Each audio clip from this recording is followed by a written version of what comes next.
మీకు రెండు చేతులు జోడించి సవినయంగా నమస్కరిస్తూ కాస్త ఉపన్యాసాల్లో ఆలస్యం జరిగింది కాబట్టి మామూలుగా అయితే 2 నిమిషాల్లో ముగించేవాడిని. కానీ కొంచెం ప్రత్యేక పరిస్థితులు, కనీసం ఒక 7 నిమిషాలన్నా మాట్లాడుకోవాలా, దయచేసి అర్థం చేసుకోవాలని చెప్పని కోరుకుంటూ ఉన్నా.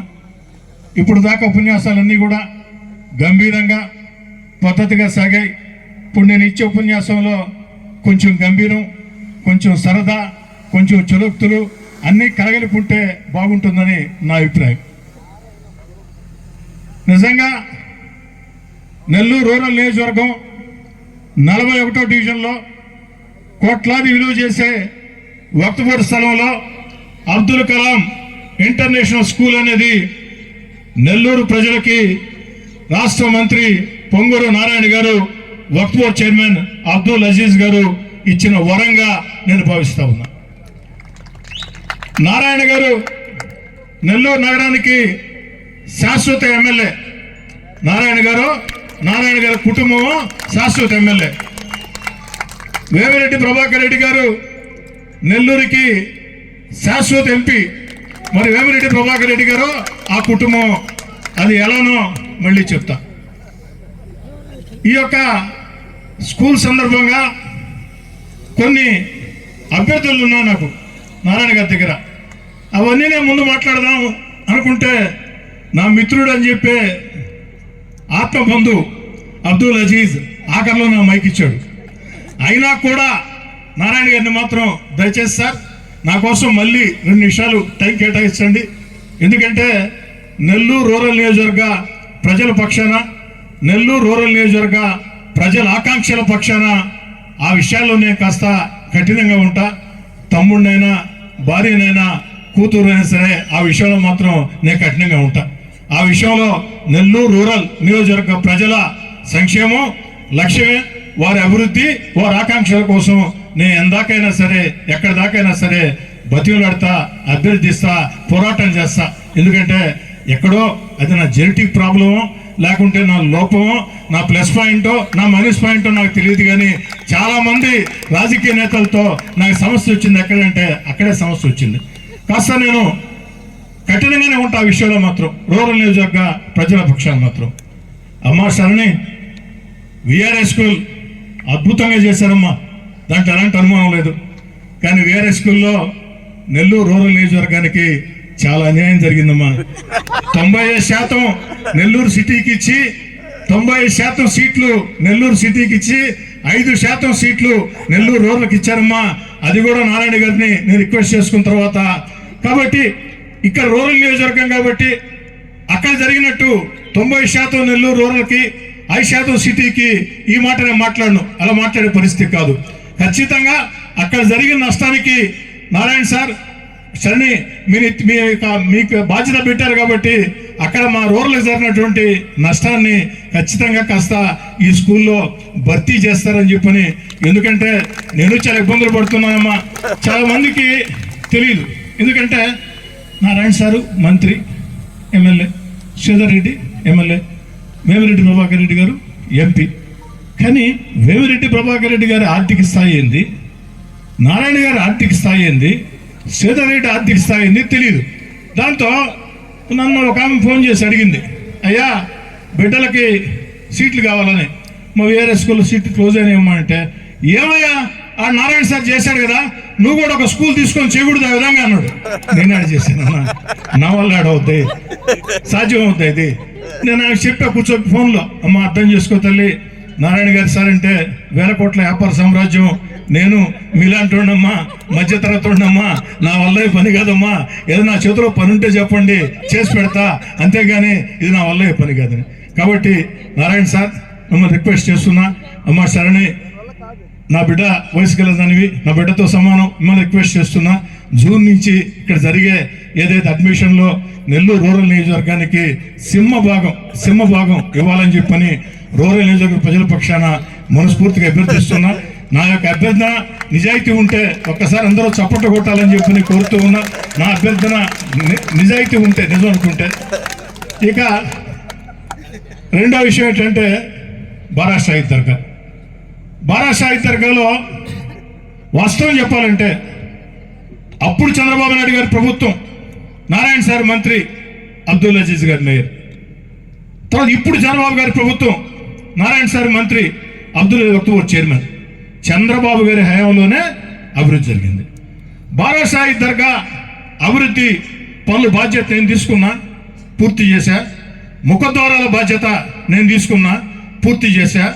మసీదు నిర్మాణం కోసం నారాయణ సార్ గారు ప్రత్యేక ప్రయత్నం చేసి వేమిరెడ్డి ప్రభాకర్ రెడ్డి అజీజ్ గారు 5 కోట్ల రూపాయల నిధులు విడుదల చేశారు.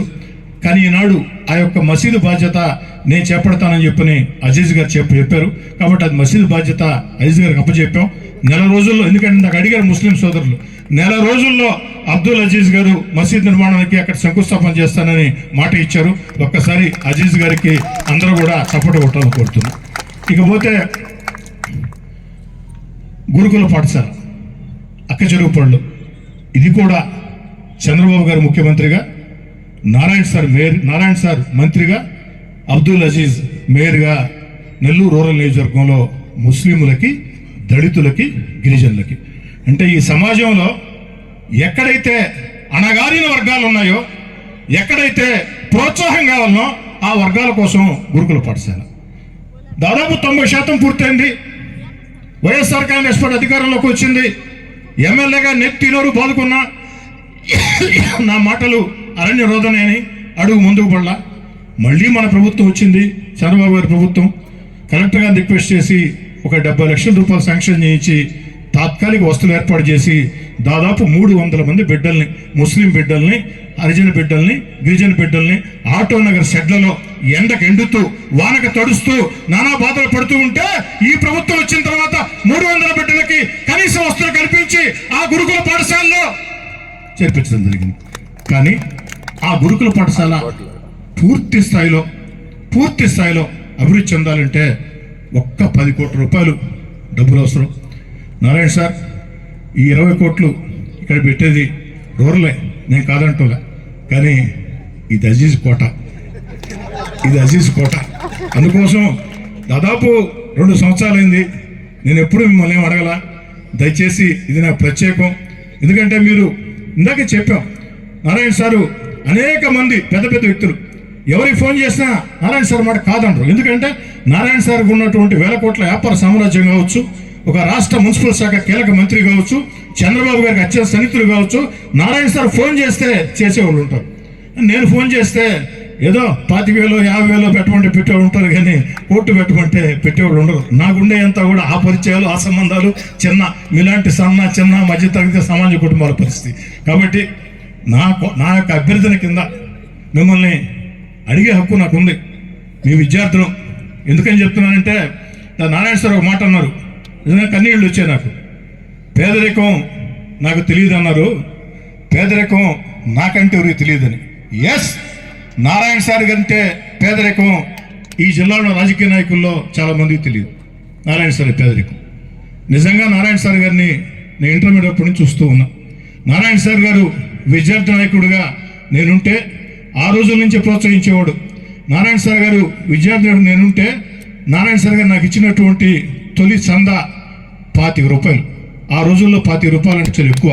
నిజాయితీగా చెప్తున్నా, నిక్కచ్చిగా చెప్తున్నా. అక్కడి నుంచి మా ప్రయాణం. కాబట్టి నారాయణ సార్ గారి పేదరిక విలువ తెలుసు కాబట్టి ఇన్ని విద్యా సంస్థలు పెట్టాడు, అభివృద్ధి చెందాడు, దేవుడు సహకరించాడు, కష్టం చేశాడు. లక్షల కోట్లు, 1000 కోట్లు స్కాములు పెట్టి నారాయణ సార్ సంపాదిస్తలా, బ్యాంకుల నుంచి నారాయణ సార్ పంచలా. ఎందుకని చెప్తున్నానంటే, వేమిరెడ్డి ప్రభాకర్ రెడ్డి గారి కుటుంబం శాశ్వత ఎంపీ అని, నారాయణ గారి కుటుంబం శాశ్వత ఎమ్మెల్యే అని, వాళ్ళిద్దరూ కూడా బ్యాంకులు ముంచలా, లూటీలు చేయలా, లేకుంటే దౌర్జన్యాలు చేయలా, లేకుంటే దందాగిరి చేయలా. వాళ్ళు కష్టం చేశారు, దేవుడు అవకాశం ఇచ్చాడు, సంపాదించారు. ఈరోజు తాము సంపాదించిన డబ్బుల్ని ప్రజల కోసం ఖర్చు పెడుతున్నారు. కాబట్టి నారాయణ సార్, నా ఉపన్యాసం 1 నిమిషంలో ముగించిన తర్వాత దయచేసి మళ్ళీ అభ్యర్థిస్తున్నా, మళ్ళీ అడుగుతున్నా, ఏంద్రా స్వామి ఆవు కథ మాదిరిగా అనుకోవద్దు, నా పరిస్థితి అర్థం చేసుకోండి. 10 కోట్లు ఎదురు మాత్రం కావాలా? ఇకపోతే ఇంకొక మాట, సరదాకే ఎవరు సీరియస్గా తీసుకోవద్దు. డీలిమిటేషన్ జరుగుతుంది నెల్లూరే కాదు, ఆంధ్ర రాష్ట్రం. ఆంధ్ర రాష్ట్రమే కాదు, భారతదేశం. డిలిమిటేషన్లో నెల్లూరు జిల్లాలో నెల్లూరు నగరం రూరల్, ఒక పక్క ఇందుకులపేట మండలం, ఒక పక్క టీపీ గూడూరు మండలం, ఇంకో పక్క నెల్లూరు రూరల్ మండలం. నాకున్న అవగాహన ప్రకారం ఈ 2.5 సెగ్మెంట్లు, 5 సెగ్మెంట్ల అవకాశం ఉంది. 4 అయితే గ్యారెంటీగా అవుతాయి. టౌను జెండా వీధి నుంచి పొదలకూరు రోడ్డు దాకా, జెండా వీధి నుంచి పొదలకూరు దాకా వచ్చే అవకాశం కూడా ఉంది.